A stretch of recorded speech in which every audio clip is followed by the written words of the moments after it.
रहे ना सुपना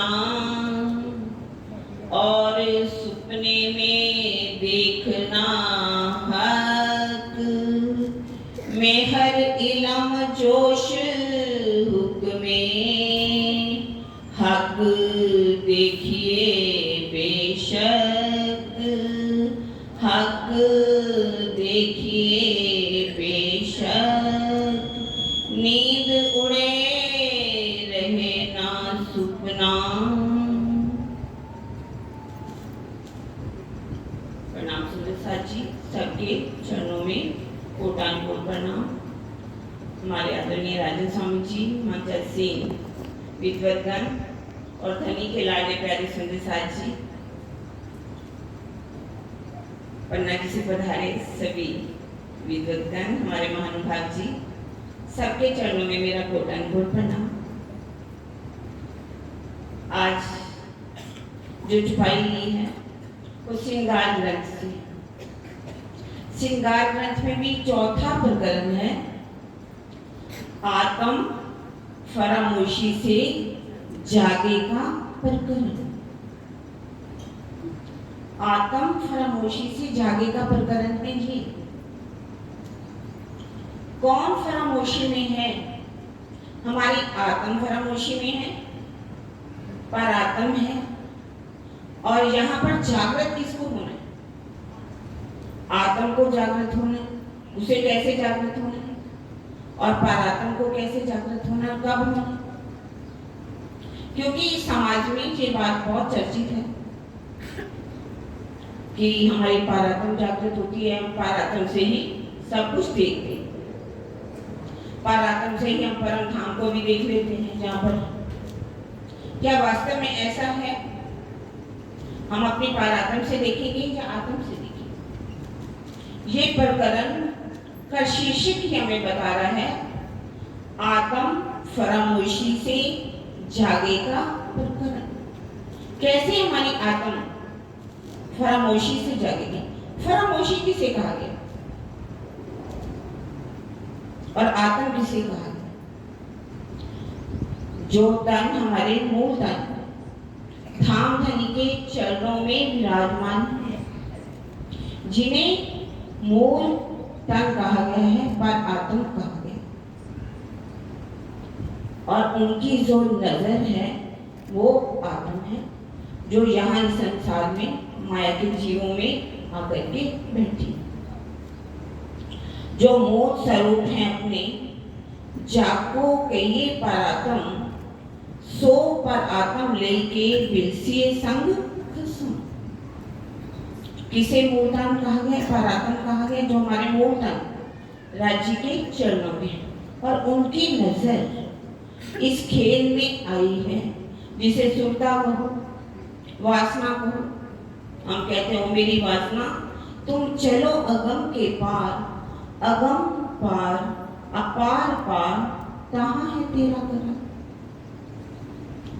रेणु करे ना कछु अपनी के तो उर्ची मत मार। रू कह दिया जाए, कुछ भी कहा जाए, तो ये हमारी आत्म है, जो पर आत्म की नजर है, वो यहाँ पर आई है, और उसको कैसे जागृत होना है, उसे जगाना है। कैसे वो जागेगी? चुपाई जो है, पहली चुपाई क्या कह रही है? ऐसा आवत दिल हुक्मे, जो इश्के आत्म खड़ी हुए, जब हक सूरत दिल में चुभे, तब रूह जागी देखो। ऐसा आवत दिल हुक्मे, राज्य के हुक्म से अब दिल में क्या है? राज्य जी क्या तुम कह रही है? यो इश्के आत्म खड़ी हुई, हमारी आत्म कैसे जागृत होगी? फरामोशी का भी शब्द का अर्थ समझना पड़ेगा, क्योंकि फरामोशी किसे कहते हैं? फरामोशी वो है जब हम अपने आप को भूल गए, अपनी युगल स्वरूप की शोभा को भूल गए, अपने घर को भूल गए। हमारी आत्म जहां आई है, वो भी इस माया में आकर के पूरी तरह फरामोशी में आ गई। उसे ये भी याद नहीं रहा कि मैं परम धाम से आई हूँ। सब कुछ भूल जाना ही फरामोशी कहा और उसे कैसे जागना है, इस चौपाई में बताया है। यो इश्के आत्म खड़ी हुए, हमारी आत्म कब जागृत होगी? जब हमारे अंदर प्रेम आएगा, इश्क आएगा। इश्क के बिना हम जागृत नहीं हो सकते। बड़ी सुंदर लाइन किसी ने कही है, भरा नहीं जो भावों से, बहती जिसमें रसधार नहीं, हृदय नहीं वो पत्थर है जिसमें प्रीतम का प्यार। जिसके अंदर प्रेम नहीं, भावों से भरा नहीं, जिसका दिल उस प्रीतम में डूबा नहीं, उसके अंदर वो विरह नहीं है, उसका दिल कैसा है? पत्थर का दिल। पत्थर का दिल नहीं बनाना सुंदर साथ जी, हमें कैसा दिल बनाना है अपना? कोमल। क्यों? धनी की छाती कैसी है? कोमल। छाती तुम्हारी कोमल और कोमल तुम्हारे चरण। छाती मेरी कोमल। धनी की भी छाती कोमल है और रूह की भी छाती कोमल है, उनके चरण कमल कोमल है। तो रूह को अपना दिल कैसा बनाना पड़ेगा? कोमल बनाना पड़ेगा। कैसे कोमल बनेगा? चौपाई में ही कह दिया, जब हक सूरत दिल में चुभे, जब हक सूरत दिल में चुभे, जब धाम धनी की शोभा, युगल स्वरूप की शोभा हमारे हृदय में आकर के चुभने लगे, गहराई से उस शोभा में हम पूरी तरह से डूब जाएं, उसको कहते हैं चुभना। ये कोई कील नहीं है जो चुभने लगेगा। वो शोभा हमारे हृदय में बसनी चाहिए, तब रूह जागी देखो, तब हम कह सकते हैं कि अब हमारी आत्म जागृत। और अब चौपाई हमारी है, नींद उड़े रहे ना सुकून। रात को हम सो जाते हैं, सोते हैं दिन में भी, यहाँ तो चर्चा में भी सो जाते हैं, नींद अच्छी आती है। इंद्रियों को इतना सुख मिलने लगता है, नींद का कुछ पता ही नहीं चलता कब आ गई और कब आई और कब सपना भी हमने देख लिया। नींद किसे कहा गया? मोह अज्ञान भ्रमना कर्म काल और श्रम, ये नाम सारे नींद के निराकार। यहाँ भी हम सोते हैं, सोते सोते सपना दिखते, लेकिन जैसे ही नींद खुलती है तो क्या वो सपना रहता है? सपना नहीं रहता। इसी तरह से ये ब्रह्मांड जो है किसका बना हुआ है? आदि नारायण का बना है। आदि नारायण किससे बने? अक्षर ब्रह्म के मन के से। अक्षर ब्रह्म का मन जो है उसका स्वप्निक स्वरूप कौन है? आदि नारायण। और वो भी किसमें है? नींद में। जैसे ही उसकी जागृत अवस्था हो जाएगी तो ये ब्रह्मांड रहेगा? नहीं रहेगा। जैसे कि हम भी यहाँ पर रात को सोते हैं और सपना देखते हैं, और सपने में किसको देखते हैं?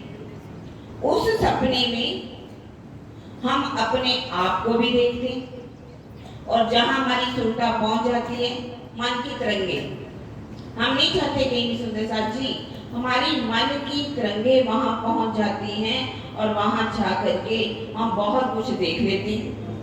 जैसे ही हमारी नींद खुलती है तो वो सपना नहीं है। लेकिन यहाँ एक उल्टी बात कह दी गई है, और सपने में देखना। हाँ, ये ब्रह्मांड खड़ा है और इस ब्रह्मांड के रहते हुए, ये ब्रह्मांड तो खड़ा है ही, और ये हमारा जो तन है, ये सपने का जो तन है वो भी खड़ा रहेगा, और उसमें भी हमने किसको देखना है? राज्य को देखना।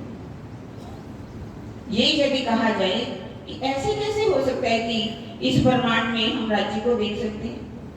नूरी नजर है, नूरी तन है, उस नूरी तन को हम कैसे देख सकते? नहीं देख सकते। अक्सर चर्चा ये चलती रहती है, इस बात का विरोधाभास चलता ही रहता है। लेकिन वाणी को हमें समझना है, वाणी से ही देखना है। वाणी क्या कह रही है? और सपने में देखना हक। और सपने के ब्रह्मांड में, सपने के इस शरीर से हमारा तन किसका है? वो भी सपने का। और इसी सपने में ही हमें अपने धनी का भी दीदार करना। धनी का दीदार कैसे कर सकते हैं? कौन कर सकता है? परम धाम की ब्रह्म सृष्टियां। क्यों? चुपाई भी क्या कह रही है? हक देखे टिक्या रहे, सोई अर्श के तन, सोई करे मूल मजबूर, सोई करे वर्णन। जो हक देखे टिक्या रहे, राज्य को देख करके भी जिसका तन टिका रहे, जिनके मूल तन परम धाम में हैं, वही आकर के वो परम धाम की बातें बताते। सोई करे मूल मजबूर, सोई करे वर्णन। क्या इंद्रावती जी ने वर्णन नहीं किया? इंद्रावती जी की आत्मा जिन्होंने परम धाम का वर्णन कर दिया, युगल स्वरूप की शोभा का 60 बार वर्णन कर दिया। सागर ग्रंथ में देखिए तो 4 बार वर्णन किया राज्य के स्वरूप का, 3 बार, 2 बार किसका कर दिया? श्यामा जी के स्वरूप का वर्णन कर दिया। 5 बार तो सागर ग्रंथ में, 1 बार हम सब आत्माओं की शोभा का भी वर्णन कर दिया। और यदि राज्य के स्वरूप का वर्णन किया जाए तो उसमें लिख दिया चौपाई में 7 स्वरूप का वर्णन किया। कैसे? जेती परिक्रमा निधाम की 7 स्वरूप श्री रात, सो सारे परिणामिने वास्ते से इनके सुपात। 4 बार श्रृंगार ग्रंथ में और 3 बार सागर ग्रंथ में वर्णन करके बता दिया। क्यों वर्णन किया उन्होंने? किस बात के लिए? ताकि उस शोभा को हम देखें। इंद्रावती जी ने देखा तो ही तो वर्णन किया, हालांकि उनके अंदर तो अक्षय विराजमान थी। उन परम हंसों की भी बात देख लें। लालदास जी बंगला जी में विराजमान थे। उनसे पूछा गया हौज कौशल की जो बाल है ठोस है या पोली है? उन्होंने देखा था तभी तो एक गुस्सा लगाया और बता दिया कि पोली। क्यों?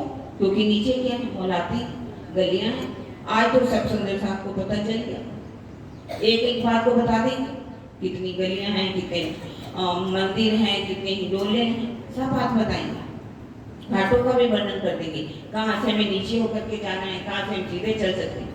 हालांकि परम धाम में रूह चल रही है तो नीचे होने का मतलब नहीं बनता, लेकिन परम धाम पे उन मोमिनों ने एक एक गली में घूमा तभी तो उसका वर्णन कर दिया। बारीक गलियां अर्श की मोमिना भूले अरवा अर्श की यारी में खेले। और वो वर्णन कहाँ कर रहे हैं? इस सपने के ब्रह्मांड के अंदर। और सपने में देखना हक, सपने में इस अपने धनी का दीदार करना है। किससे कर सकते हैं? मेहर, मेहर से। राज्य की मेहर के बिना दीदार नहीं हो सकता। राज्य की मेहर के बिना हम सोचे तो एक सपन दिया के समान। जब रूह के ऊपर धनी मेहर कर देते हैं तो दीदार होता है। और मेहर भी कब होती है? हमारी करने के माफक। कृपा धनी की होती है, करनी माफक कृपा, कृपा माफक करनी। जब राज्य देखते हैं कि रूह विरह में डूब गई है, प्रेम में डूब गई है, तो धनी की मेहर बरसने लगती है। कुछ करें तब ना सुंदर साथ जी, तभी तो धनी का दीदार होगा। राजी आए हैं तो दीदार नहीं देंगे क्या? वो अक्षर की थी क्या जिनका दीदार ही ना हो? वर्णन वाणी आने की जरूरत क्या थी? यदि ये कहा जाए कि दर्शन तो होते ही नहीं, तो इतनी वाणी आई, वाणी में एक एक बात का वर्णन कर दिया। मेरा अंग कैसे है, किससे वर्णन किया? इलम से। ये तारतम वाणी आई ये धनी ने 18,758 चौपाइयां हमें दी। एक एक चौपाई में वो रस भरा है, वो मिश्री है, जहां से भी खाओ मीठी ही मीठी। हर चौपाई हमें क्या किस बात की कह रही है कि ये जागने का ब्रह्मांड है। सुंदर साथ जी, आपको जागना है, अपनी आत्म को जागृत करना है। हमारी आत्म जागृत होगी, तारतम वाणी से हमें इस बात का पता चल रहा है। हमारी आत्म किस पे बैठी हुई है? जीव के ऊपर। और हमारी पर आत्म की नजर राज्य ने किस में ले रखी है? अपनी नजरों के तले ले रखी है। हमारी पर आत्म की नजर, नूरी नजर को राजी ने अपने दिल में लेकर के अपने नैनों के द्वारा, नैनों के पर्दे के द्वारा, नैनों के द्वारा इस खेल को दिखाया। क्योंकि जो हमारी नजर है वो किसको देख रही है? राज्य के नैनों से। पर्दा कहा गया ना, हक भी कहे दिल में, अर्श भी कहा दिल, पर्दा भी कहा दिल को, आया सहूरे बेवरा निकल। हक भी कहे दिल में, राज्य कहा दिल में, वाणी हमें बता रही। ऊपर तले अर्श ना कहा, अर्श कहा मोमिन, कहीं ऊपर नीचे नहीं है। कहां पर है? रूहों के दिल में राजी हैं। इसीलिए तो रूहों के दिल को क्या कहा गया? अर्श कहा गया। अर्श भी कहा दिल, पर्दा भी कहा दिल को। पर्दा, दिल ये हमारा पर्दा भी है। कैसे पर्दा? क्योंकि हमारी आत्म कहाँ बैठी हुई है? जीव के ऊपर। और जीव किससे फंसा हुआ है? इंद्रियों में। अगर हम इंद्रियों के स्वादों में लगे रहेंगे तो हमें वो परम धाम का सुख नहीं मिल सकता। हम कैसे कह सकते हैं कि हम बातें तो करते रहेंगे कि हमें धनी का दीदार करना है, लेकिन इंद्रियों के सुखों को तो हम छोड़ ही नहीं पाए। इंद्रियों के पीछे हम भागे चले जा रहे। ये इंद्रियां दो अंतःकरण भी, हमारा मन, चित्त, बुद्धि, अहंकार। मन किसका मनन कर रहा है? ये देखना है। मन माया का मनन कर रहा है या धनी का मनन कर रहा है? हर पल हमारी श्रद्धा कहाँ लगी हुई है? हम दुनिया की बातें सोच रहे हैं। चित्त में हमारे संस्कार कैसे? माया के संस्कार है। जो धनी की शोभा हम पढ़ते जा रहे हैं। सिर्फ पढ़ने से कुछ नहीं होगा। पढ़ने से हम कहेंगे कि हमें दीदार हो जाएंगे, नहीं। 108 नहीं, हमें 1008 हुई वाणी का पाठ कर ली तो नहीं कुछ होने वाला। जब तक इस वाणी को एक एक शब्द को अपने हृदय में नहीं उतारेंगे, जब इस वाणी को अपने हृदय में उतारना शुरू करेंगे, रहनी में उतारना शुरू करेंगे, ये प्रकरण ही ये बता रहा है। जब हक सूरत दिल में, जब राज्य की भी शोभा हृदय में बसनी शुरू हो जाए। पर हमारा जीव जो इंद्रियों के द्वारा खिला हुआ, उसको जब तारतम वाणी का ज्ञान मिल गया, तारतम वाणी के ज्ञान को अपने जीवन में हमने उतारा, तो वो किस में लगेगा? अपने धनी की शोभा को। कहीं नहीं डूबेगा। किसको देखना चाहेगा?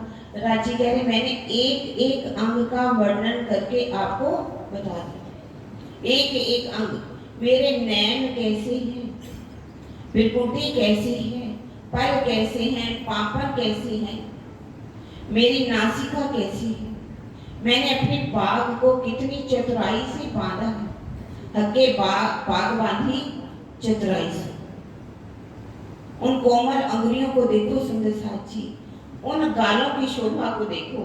रूह के नैना खोल के देखो दो गाल, आशिक को माशूक का कोई भेद गया रंग। ये वाणी बता रही। क्या हमने उनकी गालों की शोभा को देखना चाहा कभी? इच्छा की उन चरणों की शोभा को देखो। अभी चरणों का इतना सुंदर वर्णन सुंदर साथ जी, फिर भी हमारा कलेजा फटता नहीं इसको सुनकर के। उन चरणों की शोभा में नहीं जा रहा, उन नैनों की शोभा में नहीं जा रहा, उनके शमन अंगों की शोभा में नहीं जा रहा। क्या वस्त्र है, क्या भूषण है, क्या हम उनको देखना चाह रहे हैं? क्या वस्त्र क्या है, भूषण क्या है? राजी तो है। ये बातें क्या हमें पता थी? ये इलम की बात की गई है। कौन से इलम से? मार्फत के इलम से। मार्फत का इलम। मार्फत देवे इश्क, इश्के होवे दीदार, इश्के खुले, इश्के मिले हादसों, इश्के खुले पट द्वार। ये जो पर्दा है ना, कैसे हटेगा? ये जीव का पर्दा, जो हमारा आत्म जिसके ऊपर बैठी है, ये जीव का भी एक पर्दा है, जो माया में डूबा हुआ है। माया में हम ऐसे डूबे हुए हैं कि बस उनकी धाराओं में डूबे चले जा रहे हैं। हमें ये समझ में नहीं आ रही कि जीवन हमारा बीतता चला जा रहा है। पल भर का जीवन, कब श्वासों की डोरी टूट जाए कुछ पता नहीं। माशूक सेज ना आया, देखिया सुनिया कहीं ना बात, सुख ना लिया इन सेज को, ताए निर्फल गई जो। हमारी रात निर्फल जा रही है। क्या अपनी सेजा पर अपने प्रीतम को नहीं बसाएंगे? क्या वो दर्द हमारे अंदर आ रहा है? वो विरहा आ रहा है? सुंदर साथ जी, सच में हमारे अंदर दिल ना जाने कितने कठोर हो गए हैं इलम से।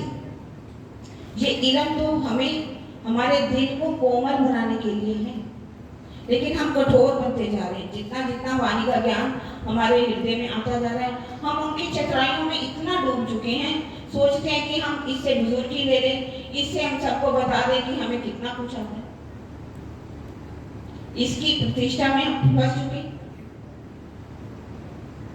सबको पता चले, अरे वाह बहुत सुंदर सच्चा, दुनिया तारीफ करने लगी, इसी के पीछे फंसे रहेंगे क्या हम? सुंदर साहब, मुझे इस बच्चे की, छोटे से बच्चे की बात इतनी अच्छी लगी। चर्चा करने का हक किसको है? जिन्होंने वास्तव में उन पहले अपनी उस बात को रहने में उतारा, फिर किसी को दूसरे को कहा। हाँ, पहले तो कुछ उतर नहीं दे और दूसरों को उसको खाने के लिए चल पड़ते। मेरा तो दिल होने लगा, मेरा इच्छा नहीं थी, लेकिन मेरा नाम आ चुका। मेहर से धनी की मेहर अवश्य होती है जब इस वाणी को हम अपने जीवन में उतारते हैं। हक इलम से होता है अर्श का दीदार। इस वाणी से ही हमें धनी का दीदार होता है। ये चुपाई कह रही है। हमारी आत्म जीव को जब समझ आ गई, जीव जागृत हो जाएगा, तो वो इन जो हमारे अंदर अवगुण भरे हुए इनको निकालेगा। अपने अंदर के काम, क्रोध, मोह, अहंकार, जो हमारे अंदर प्रतिष्ठा की इतनी बड़ी जाली हमने बुन रखी है, इसको हटाना होगा। ये पर्दा है।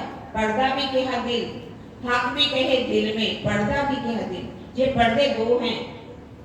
एक राज्य का दिल रूपी पर्दा है, जिसमें हमारी परात्म इस संसार को देख रही है, और उसकी नजर आत्म इस जीव के ऊपर बैठ करके जीव भी पर्दा बना। लेकिन यदि जीव उस प्रेम में डूब गया, उस विरह में डूब गया, दर्द उसके अंदर आ गया, तो इश्क आया ही आया। और आगे कह रहे हैं जोश, जोश की बात। बिना जोश के सुंदर साथ जी हम परम धाम में नहीं पहुंच सकते। जैसे कि मोहम्मद साहब को जबराइल फरिश्ता लेकर के गए, जब हम अपना ध्यान लगाते हैं, चितवनी करते हैं, अपनी सुरता को उमर जी के अंदर धनी के शिरडी साहब के चरणों में जाकर के लेके जाते हैं, तो वो जोश की शक्ति हमें वहां से मिलती है। जिस भी सतगुरु का हम ध्यान करते हैं, उस सतगुरु के रूप में वो जोश की शक्ति आती है, और हमें इस सपन के प्रमाण से, काल माया के प्रमाण से, योग माया के प्रमाण से लेकर के सत्स्वरूप तक लेकर के जाती है। जबराइल फरिश्ता मोहम्मद साहब की आत्म को, अक्षर की आत्म को भी लेकर के गया, लेकिन सत्स्वरूप से आगे वो जबराइल फरिश्ता नहीं जा सका। क्यों? क्योंकि आगे जाने का अधिकार उसको है ही नहीं जबराइल में। लेकिन यदि जोश भी दो तरह से है। जोश एक है, इश्क जोश करे भी। यदि हमारे अंदर वो इश्क का जोश आ गया, प्रेम का जोश आ गया, तो हमारी सुरता कहाँ पहुंच जाएगी? उस परम धाम के अंदर सर्वरस सागर में प्रवेश कर जाएगी। हाँ, यदि धनी की मेहर हो जाए, ये जो जोश है ना, उसके बिना भी धनी का दीदार हो सकता है। चौपाई भी आगे आती है, जो मेहर का हुक्म दिखावही तब देखे बिना जोश। जैसे कि सदगुरु, जैसे देवचंद्र जी, उनको जब दीदार हुआ तो किससे दीदार हुआ? बिना जोश। जोश जबराई की जरूरत नहीं पड़ी वहां पर। और जब मेरा जी इंद्रावती जी की आत्म विरहा में डूबी, इश्क के प्रेम में डूब गई, वहां भी जोश की जरूरत नहीं पड़ी। बिना जोश के ही उनको दीदार हुआ। आकर के धनी ने उनको दीदार दे दिया। ये बिना जोश के कह सकते हैं, जो चौपाई में कहा गया। पर उसके लिए जोश कौन सा था? प्रेम का जोश, इश्क का जोश, विरहा का जोश, धनी से मिलने की तड़फ, धनी का दीदार करवा। और कह रहे हैं मेहर इलम जोश हुक्मी। आज हुक्म की बात को समझे, हुक्म कैसे करते? हुक्म हर बार हम हर बात को किस पर डाल देते हैं? जब धनी का हुक्म होगा चितवनी कर लेंगे, जब धनी का हुक्म होगा आ जाएंगे। अभी धनी का हुक्म ही नहीं तो क्या करें? हुक्म को समझते ही नहीं। हुक्म क्या है? हुक्म किसे कहा गया है? राजी के दिल की इच्छा। राजी जो दिल में ले रहे हैं वो क्या है? हुक्म। उसे इस ब्रह्मांड के अंदर, इस संसार के अंदर जो भी राज्य परम धाम में दिल में ले लेते हैं, इस माया के ब्रह्मांड में, उसे क्या कहा गया है? हुक्म कहा। हुक्म ने हुक्म को हुक्म से हुक्म दिखाया। हुक्म ने राज्य, हुक्म से अपने दिल की इच्छा से, हुक्म ने हुक्म को किसको? अपनी आत्मा को अपना हुक्म दिखा दिया। अपना हुक्म, ये माया के ब्रह्मांड को भी हुक्म कहा गया। अपने उस मार्फत की पहचान, निस्बत की पहचान, वायदत की पहचान, जो पूर्ण पहचान परम धाम में भी नहीं धनी दे सके, वो इस माया के संसार में अपने हुक्म से हमें करना। ये वाणी क्या है? वो राज्य के धनी का स्वरूप नहीं है, हुक्म का स्वरूप नहीं है। ये चौपाई हमें क्या कह रही कि किससे हमने धनी का दीदार करना है? हुक्म से। ये राज्य का हुक्म ही तो है। राज्य हमें कह रहे हैं परम धाम की आत्मा, आपका इसी संसार में रहते हुए इस माया के तन से ही आपने धनी का दीदार करना है। यदि ये तन हमारा नहीं रहेगा तो हमारी आत्मा दीदार करेगी क्या? करेगी, लेकिन कब? किसी और तन में जाकर के कोई उत्तम जीव देखेगी, उसमें जाकर के बैठेगी।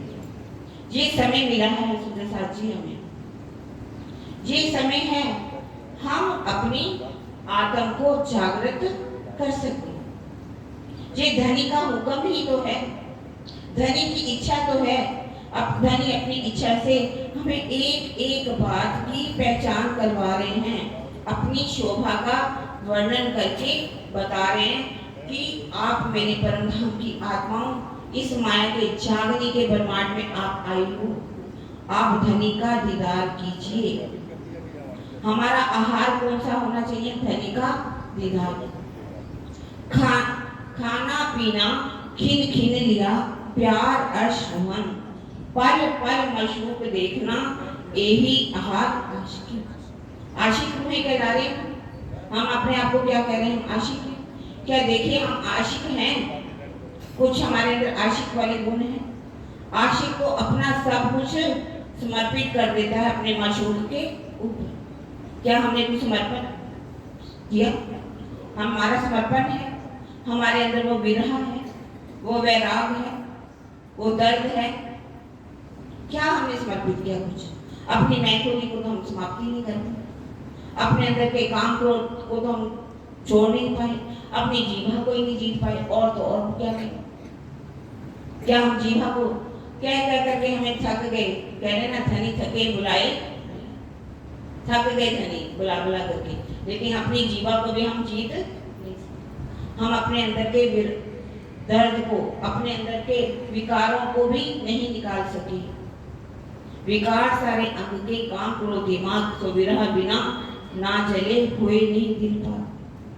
जिस दिन जब तक हमारे अंदर धनी का दर्द नहीं आएगा, तब तक धनी का दीदार नहीं होगा। हक देखिए बेशक, बेशक इल्म मिला, अब हम बेशक हो गए, संशय रहित हो गए।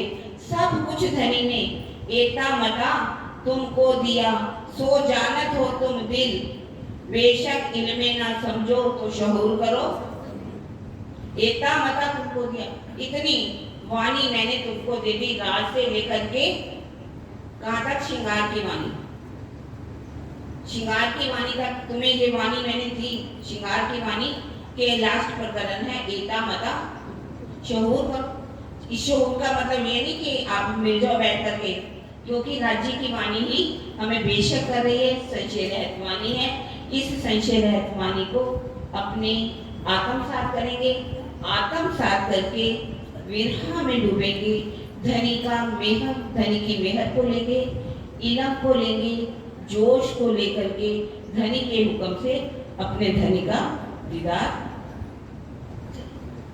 स्वामी सुंदर साची, समय मेरा समाप्त हुआ क्योंकि आधे घंटे का समय दिया था। अब हम सभी मिलकर के चुपाई को नींद उड़े रहे ना सुपना,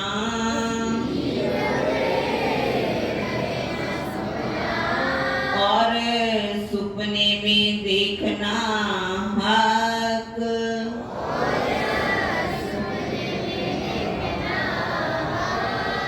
मेहर इलम जोश हुक्मे,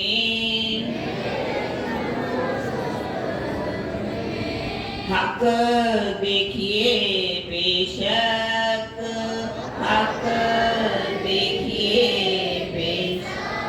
प्रणाम जी सुंदर साथ जी। एक